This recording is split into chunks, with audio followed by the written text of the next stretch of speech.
말씀을 보기 전에 우리 이 본문에 유치한 이 본문의 위치를 함께 좀 먼저 간략하게 살펴보도록 하겠습니다. 즉 이 앞뒤 문맥을 조금 말씀드리고 이 본문을 들어가도록 하겠습니다. 이제 앞서 예수님께서는 산상수훈의 산상수훈의 말씀을 가르치셨습니다. 그리고 산에서 내려오셨습니다. 그리고 치유의 기적들을 행했습니다. 앞서 두 번의 치유 사건이 있었습니다. 제일 먼저 유대인 나병 환자를 고치셨습니다. 두 번째로는 이방인 백부장의 하인을 예수님께서 고치셨습니다. 유대인 나병 환자도 이방인 백부장도 모두 예수님으로부터 은혜를 받았습니다. 이것은 오늘 본문의 전 문맥입니다. 후 문맥에서는 무엇을 다루냐면 예수님을 믿어서 생명의 은혜를 입고 예수를 따르는 제자의 삶이 어떤 삶인지를 알려주고 있습니다. 예수님을 믿고 따른다는 것이 무엇인지 오늘 본문 뒷부분에서 18절부터 그 내용을 다루고 있습니다. 이런 문맥 속에 오늘 본문이 위치해 있습니다. 오늘 본문에도 한 치유 사건이 일어납니다. 한 여인이 치유되는 사건인데요. 오늘 이 본문은 한마디로 무엇을 지금 다루고 있냐면 은혜를 입은 자의 모습은 어떤 모습이어야 하는지를 우리에게 보여주고 있습니다. 저는 그것을 여러분과 나누고자 합니다. 은혜를 입은 자의 모습은 어떤 모습일까요? 오늘 본문에서는 두 번의 치유 사건에 이어 세 번째 치유 사건입니다. 이 세 번째 치유 사건의 대상자는 앞에 두 번의 치유 대상자와 본질적인 차이가 하나 있습니다. 앞에서 치유받은 두 사람은 모두 남성입니다. 그런데 이번에는 여성입니다. 당시 여성들은 유대교의 그 범주에서 사회적으로 자주 천대받았던 그런 약자의 존재였습니다. 우리 예수님의 시선은 항상 약자를 향하고 있고 약자를 주목합니다. 앞서 나병 환자와 백부장은 자신들이 적극적으로 예수님을 만나러 나왔습니다. 그런데 오늘 본문에서 이 여인은 주님 앞에 나온 것이 아니라 오히려 주님께서 그 여인을 직접 찾아갔습니다. 오늘 본문에 보면 예수님께서는 베드로의 집에 들어갔습니다. 눈에 앞에 보이는 것이 베드로의 장모가 열병 때문에 앓고 누워있는 그 모습이었습니다. 열병으로 앓아 누워있다. 무슨 뜻입니까? 병으로 자리에 누워서 지금 아무것도 할 수 없는 그런 모습입니다. 전혀 무력하고 무능하여 쓸모없는 자로 그런 모습입니다. 여기서 앓아 누웠다를 뜻하는 이 헬라어 단어는 바로 앞에서 백부장의 하인에 대해서 사용한 단어입니다. 백부장의 하인은 중풍병 때문에 전신이 마비되어서 자리에 누워 있었습니다. 오늘 본문의 베드로의 장모는 열병으로 누워 있었습니다. 둘 다 전혀 움직이지 못하는, 우리는 이런 모습을 폐인, 아무 쓸모도 없는 그런 사람, 폐인이라고 부르지요. 폐인의 상태입니다. 저와 여러분의 전의 모습은 어땠습니까? 저와 여러분도 백부장의 하인처럼 또 베드로의 장모가 열병으로 누워있는 것처럼 아무것도 할 수 없는 폐인의 상태가 아니었습니까? 에베소서 2장 1절에서 5절 말씀에 가보면 우리가 예수님을 믿고 은혜를 받기 전에 우리의 모습을 이렇게 설명합니다. 허물과 죄로 죽었다. 허물과 죄로 죽었던 너희를 살리셨다. 즉 예수님을 믿고 그 은혜를 받기 전에 우리의 모습은 허물과 죄로 죽은 그런 상태라고 설명합니다. 우리의 전의 모습은 죽은 상태입니다. 하나님을 찾을 수도 없고 하나님을 부를 수도 없었습니다. 하나님을 오늘처럼 찬양할 수도 없고 하나님께 예배 드릴 수도 없었으며 더욱이 하나님을 섬길 수도 없었습니다. 하나님 앞에서 저와 여러분은 아무 쓸모도 없는 그런 존재였던 것입니다. 영적으로 죽은 자요, 영적인 폐인이었습니다. 그런데 예수님은 그런 폐인에게 친히 찾아오셨고 그런 폐인을 주목하셨습니다. 예수님께서 베드로의 장모가 열병으로 앓아놓은 것을 보시고 고쳐 주십니다. 15절 말씀인데요. 함께 읽도록 하겠습니다. 15절 말씀 다 같이요. 시작. 그의 손을 만지시니 열병이 떠나가고 여인이 일어나서 예수께 수종들더라. 예수님은 조금의 주저함 없이 그녀의 손을 만지십니다. 랍비의 전승에 따르면 열병이라는 이 질병도 전염되기 때문에 열병을 앓은 그 사람에게 손을 대거나 만지는 것은 율법에 금지되었습니다.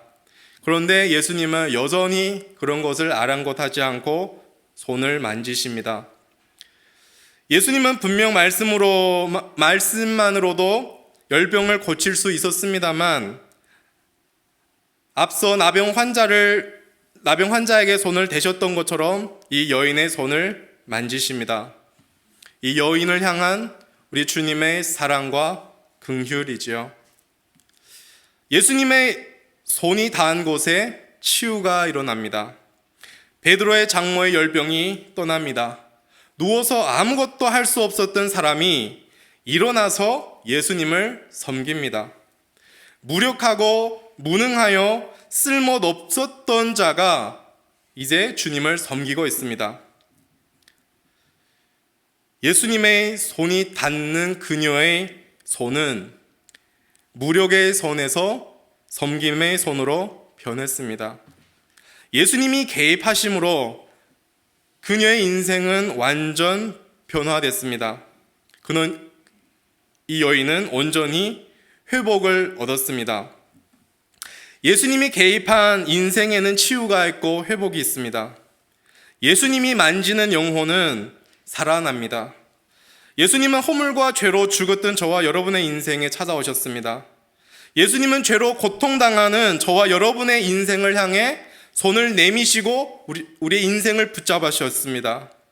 예수님은 하나님 앞에서 아무 쓸모도 없는 저와 여러분의 인생에 손을 대셨습니다. 예수님 때문에 하나님 앞에서 아무 쓸모도 없었던 저와 여러분의 인생은 하나님을 예배하고 하나님을 섬길 수 있는 복된 인생이 되었습니다. 예수님의 치유의 이 능력에 대한 소식이 엄청 빠르게 전파되었습니다. 그래서 사람들은 많은 환자들을 예수님께 데려왔습니다. 그리고 예수님은 나오는 환자들마다 모두 고쳐주셨습니다. 16절 말씀입니다. 함께 읽어보도록 하겠습니다. 시작. 저물매 사람들이 귀신 들린 자를 많이 데리고 예수께 오거늘 예수께서 말씀으로 귀신들을 쫓아내시고 병든 자를 다 고치시니 예수님 앞에 나온 수많은 병든 자들과 귀신 들린 자를 예수님은 하나도 거절하지 않았습니다. 모두 받아주셨고 모두 고쳐주셨습니다. 무엇보다 예수님께서는 말씀으로 고쳐주셨습니다. 예수님께서는 단지 말씀만으로도 병과 악한 영들을 제거할 수 있는 그런 권세를 가지신 분이십니다.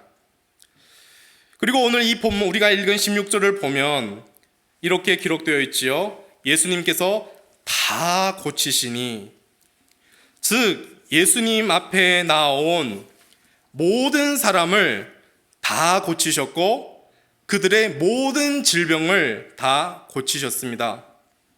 예수님은 못 고칠 사람이 없고 못 고칠 질병이 없습니다. 예수님 앞에 나온 사람이 어떤 사람이든 예수님은 고쳐 주십니다. 우리 성경을 보면, 복음서를 보면 예수님 앞에 나온 사람을 고쳐주시는 것도 있지만 오늘 본문처럼 때론 예수님은 친히 찾아가 고쳐주시기도 합니다. 앞서 예수님께서는 한 유대인 나병 환자와 중풍병으로 앓고 있는 이방인 백부장의 하인을 고쳐 주셨습니다. 조금 전에 문맥을 설명하면서 나눈 내용인데요. 예수님은 유대인이라고 해서 덜 사랑하시거나 이방인이라고 해서 유대인이라고 해서 더 사랑하시거나 이방인이라고 해서 덜 사랑하신 분이 아닙니다. 예수님은 모두 사랑하십니다. 예수님은 다 고쳐 주십니다. 저와 여러분이 인생을 살아가면서 우리 인생에 어떤 문제가 찾아왔을지라도 예수님께 나아가십시오. 예수님께서 치유해 주시고 고쳐 주실 겁니다.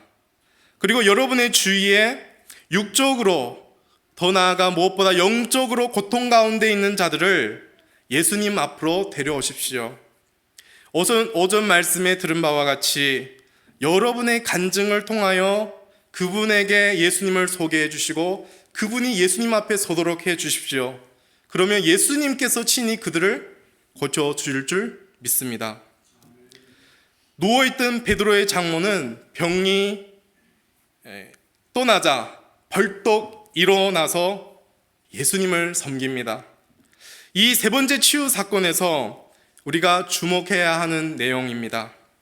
어떻게 보면 은혜를 입은 자에게 당연히 일어나야 할 반응이고 변화되어야 할 삶의 모습입니다. 은혜를 입은 자의 삶은 어떤 삶이어야 합니까? 은혜를 입은 자는 어떤 모습으로 살아갑니까? 이 질문에 베드로의 장모, 이 여인을 통하여 우리는 보게 됩니다. 열병에서 고침을 받은 이 여인은 즉시 일어나서 주님께 수종들었습니다. 은혜를 입은 이 여인의 모습은 주님을 향한 섬김의 모습이었습니다. 저와 여러분도 주님께로 은혜를 입은 자들인 줄 믿습니다. 왜냐하면 그래서 오늘도 이 예배 자리에 나온 것이 아니겠습니까? 저와 여러분이 살아온 인생을 한번 뒤돌아 보십시오. 물론 살아오시면서 어려움과 역경도 있었겠지만 결국은 모든 것을 합력하여 선을 이루시는 주님의 은혜가 있지 않았습니까? 마치 은혜라는 찬양의 가사처럼 말입니다. 그 찬양의 가사가 마치 우리의 인생을 설명해 주는 것 같습니다. 내가 누려왔던 모든 것들이, 내가 지나왔던 모든 시간이, 내가 걸어왔던 모든 순간이 당연한 것이 아니라 은혜였어. 모든 것이 은혜, 한없는 은혜. 내 삶에 당연한 건 하나도 없었던 것을 모든 것이 은혜였어. 며칠 전에 우리 교회 어떤 권사님과 이런저런 대화를 할 기회가 있었습니다. 권사님의 말씀을 들으면서 우리 권사님이 참 인생을 사시면서 얼마나 고생을 했는지 느껴졌습니다. 그런데 권사님께서 뭐라고 고백하냐면 그런 고생과 어려움이 있었기 때문에 오히려 주님을 더 의지하셨다고 고백합니다. 그래서 지금 돌아보니 모든 것이 하나님의 은혜였다고 고백합니다. 그러면서 모든 것에 감사하다고 말씀하셨습니다. 수많은 어려운 상황 속에서 주님은 저와 여러분을 지키시고 보호하시고 인도하셨습니다. 저와 여러분이 혼자서 울고 있을 때 주님은 우리에게 찾아와 위로하신 적도 많습니다. 인생이 막막하고 현실이 어려워서 우리는 포기하고 싶을 때 주님은 우리의 손을 붙드셨습니다. 저와 여러분의 그 어떤 연약함에도, 저와 여러분의 그 어떤 실수함에도 주님은 저와 여러분을 포기하지 않으셨고 결코 포기하지 않으십니다. 무엇보다 하나님께서는 저와 여러분의 근원적인 문제인 죄의 문제를 해결해 주셨습니다. 주의 은혜로 우리는 죄의 용서함을 받았고 하나님의 자녀가 되었습니다. 그리고 하나님은 하나님의 나라의 모든 유업을 주실 것을 약속하셨습니다. 저와 여러분은 은혜를 입은 자들입니다. 우리는 그 은혜를 기억하며 마땅히 주님을 섬기며 살아가야 합니다. 주님을 섬기며 살아간다는 것이 구체적으로 어떻게 사는 삶인지 우리는 부단히 주님께 물으며 답을 찾아가야 합니다. 그런데 한 가지 분명한 것이 있습니다. 주님은 저와 여러분을 몸된 교회로 모이게 하셨습니다. 교회는 주님의 몸이고 주님은 교회의 머리가 되십니다. 에베소서 1장 22절 23절 말씀에 또 만물을 그 발 아래 복종하게 하시고 그를 만물 위에 교회의 머리로 삼으셨느니라. 교회는 그의 몸이니 만물 안에서 만물을 충만하게 하시는 이의 충만함이니라. 따라서 저와 여러분이 몸된 교회를 섬기는 것이 곧 주님을 섬기는 일입니다. 교회의 그 몸을 이루신 지체들을 섬기고 그들 위해 헌신하는 것이 곧 주님께 헌신하는 일입니다. 천운교회 성도 여러분, 여러분이 교회를 사랑하고 교회를 위해 애쓰는 것이 주님을 섬기고 있다는 것을 기억하시길 바랍니다. 아무도 모르게 은밀한 중에서 하나님 앞에 무릎 꿇고 교회를 위해, 지체들을 위해 여러분이 하는 그 기도가 주님을 섬기는 모습입니다. 아무도 하려고 하지 않는 일, 아무도 알아주지 않는 일, 그래도 묵묵히 감당하는 여러분은 주님을 섬기고 있는 것입니다. 어떻게 해서든지 몸된 교회를 세우려고 헌신하고 애쓰는 여러분의 모습이 주님을 섬기는 모습입니다. 여러분의 그런 섬김과 헌신은 단지 노동이 아닙니다. 여러분이 섬김과 헌신을 위해 쏟아 부은 시간과 물질은 낭비가 아닙니다. 더더욱 인생의 낭비가 아닙니다. 여러분의 섬김과 헌신은 주님을 향한 아름다운 섬김입니다. 여러분은 주님으로부터 받은 사랑과 은혜를 알기 때문에 그 은혜가 얼마나 값비싼 은혜인지 알기 때문에 여러분께서 그 헌신의 자리에 기꺼이 서 계신 줄 저는 생각합니다.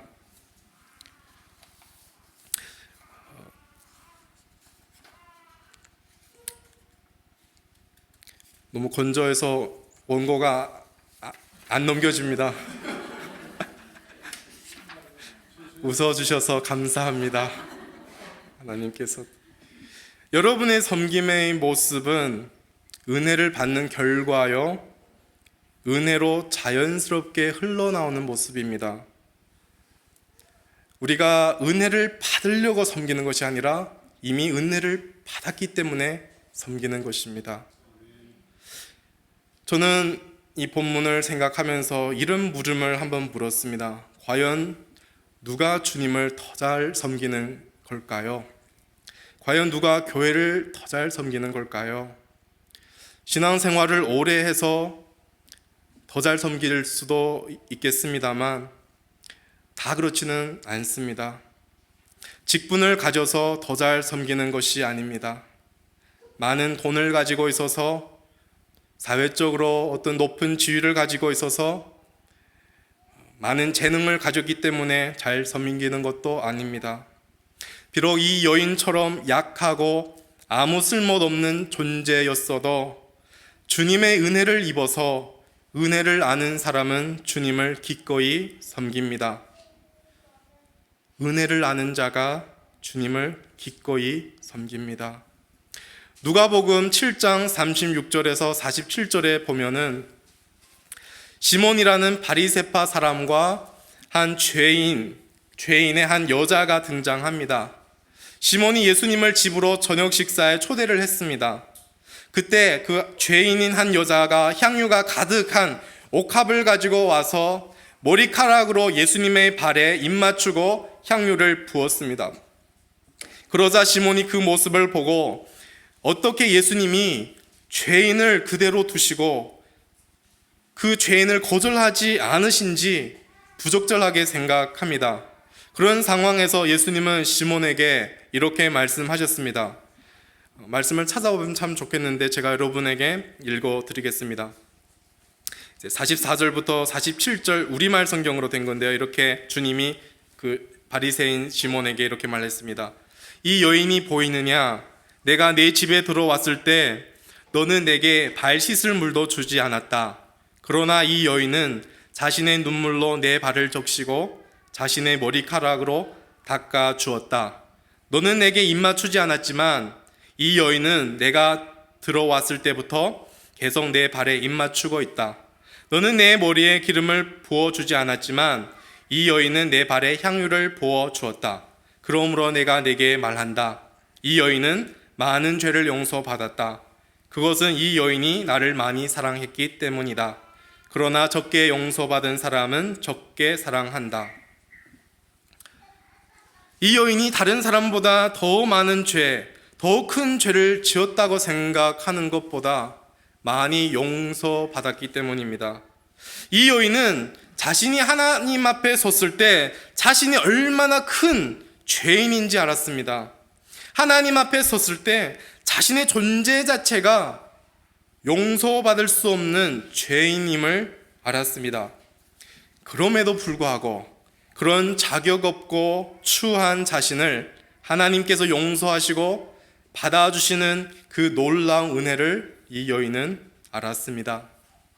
자기가 받은 그 은혜가 얼마나 값비싼 은혜인지 알기에 기꺼이 섬길 수 있었습니다. 오늘의 내용을 정리하면서 말씀을 맺히려고 합니다. 저와 여러분은 죄로 말미암아 하나님을 섬기는 일에 있어서 전혀 무능하고 무력한 존재였습니다. 우리는 하나님 앞에 폐인과 같이 아무 쓸모도 없는 존재였습니다. 그런데 그런 우리를 위해 주님이 우리의 모든 연약함을 대신 담당하시고 죄를 대신 짊어지셔서 우리를 고쳐 일으키셨습니다. 예수님의 십자가의 그 은혜로 죽었던 우리 영혼이 살아났습니다. 새 생명을 얻었습니다. 하나님을 섬길 수 없었던 존재가 하나님을 섬길 수 있는 새롭고 복된 존재가 되셨습니다. 여기에는 우리의 그 어떠한 공로도 없습니다. 전적인 은혜이고 무조건적인 은혜입니다. 그런데 이 은혜는 결코 값싼 은혜가 아닙니다. 이 은혜는 아주 값비싼 은혜입니다. 값이 너무 비싸서 우리가 도저히 그 값을 치를 수 없었기 때문에 주님이 그냥 주셨습니다. 너무 비싸서 우리가 감당할 수 없기 때문에 그냥 주셨을 뿐입니다. 저는 저와 여러분이 주님께로부터 받은 이 값비싼 은혜를 알기를 소망합니다. 그리고 그 값비싼 은혜를 알기에 기꺼이 주님을 섬기는 자리에 저와 여러분이 서 있기를 소망합니다. 그 자리는 몸된 교회를 섬기는 자리요, 지체들을 섬기는 자리입니다.